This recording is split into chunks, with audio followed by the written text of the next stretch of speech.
Divine tales of India episode 10। Shri Ram और माता सीता का दिव्य विवाह। भगवान परशुराम के प्रस्थान के साथ ही मिथिला नगरी का वातावरण पुनः आनंद और उत्सव से भर उठा। भगवान शिव के दिव्य धनुष के भंग होने के बाद अब संपूर्ण आर्यावर्त उस शुभ घड़ी की प्रतीक्षा कर रहा था जब भगवान श्री राम और माता सीता का दिव्य विवाह संपन्न होगा। राजा जनक ने तुरंत अयोध्या में महाराज दशरथ को शुभ समाचार भेजा। अयोध्या से बारात का प्रस्थान।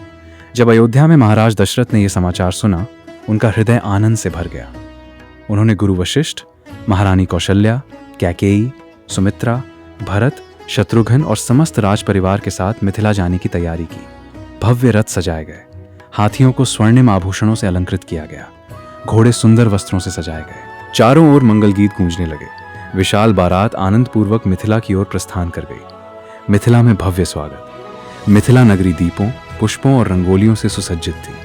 राजा जनक स्वयं नगर द्वार पर बारात के स्वागत के लिए उपस्थित थे। जैसे ही महाराज दशरथ की बारात नगर में प्रवेश करती है, चारों ओर पुष्प वृष्टि होने लगती है। महिलाएं मंगल गीत गाती हैं, ऋषि मुनि वैदिक मंत्रों का उच्चारण करते हैं। राजा जनक और महाराज दशरथ प्रेम पूर्वक एक दूसरे का आलिंगन करते हैं।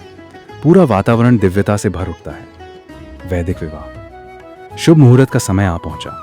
विशाल मंडप को पुष्पों और दीपों से सजाया गया था। मध्य में पवित्र अग्नि प्रज्वलित थी।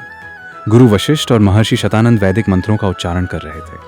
माता सीता दिव्य वधू के रूप में अलंकृत होकर मंडप में आई। भगवान श्री राम पीतांबर धारण किए तेजस्वी वर के रूप में विराजमान थे। राजा जनक ने श्रद्धा से अपनी पुत्री का हाथ श्री राम के हाथों में रखते हुए कहा, राजा जनक, हे श्री राम, मैं अपनी पुत्री सीता को आपको समर्पित करता हूं। कृपया इसे धर्मपूर्वक स्वीकार करें। श्री राम ने विनम्रता से प्रणाम किया। सप्तपदी। अग्निदेव को साक्षी मानकर श्री राम और माता सीता ने 7 पवित्र फेरे लिए। प्रत्येक फेरे के साथ उन्होंने धर्म, प्रेम, सम्मान, विश्वास, सेवा, त्याग और जीवन भर साथ निभाने का संकल्प लिया। सभी देवता आकाश से इस दिव्य मिलन को निहार रहे थे। चारों भाइयों का विवाह। उसी शुभ अवसर पर भरत का विवाह मांडवी से, लक्ष्मण का विवाह उर्मिला से और शत्रुघ्न का विवाह श्रुतकीर्ति से संपन्न हुआ। मिथिला और अयोध्या का यह पवित्र संबंध सदैव के लिए अमर हो गया। पूरा राजमहल आनंद से गूंज उठा। देवताओं का आशीर्वाद। आकाश से दिव्य पुष्पों की वर्षा होने लगी। देवराज इंद्र, ब्रह्मा और समस्त देवगण इस पवित्र विवाह का आशीर्वाद देने लगे। गंधर्व मधुर गीत गाने लगे। अप्सराएं आनंद पूर्वक नृत्य करने लगी। ऋषि मुनियों ने एक स्वर में कहा, यह विवाह केवल 2 आत्माओं का नहीं, बल्कि धर्म और मर्यादा के शाश्वत मिलन का प्रतीक है। समापन। इस प्रकार भगवान श्री राम और माता सीता का दिव्य विवाह संपन्न हुआ। ये केवल एक राजसी विवाह नहीं था। ये संसार के लिए आदर्श दाम्पत्य, प्रेम, त्याग और धर्म का अमर संदेश था। लेकिन रामायण की यात्रा अभी समाप्त नहीं हुई थी। अब अयोध्या लौटने का समय निकट था। इस कथा से शिक्षा।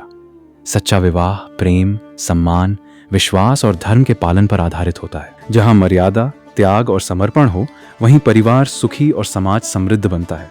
भगवान श्री राम और माता सीता का जीवन हमें आदर्श गृहस्थ जीवन की प्रेरणा देता है।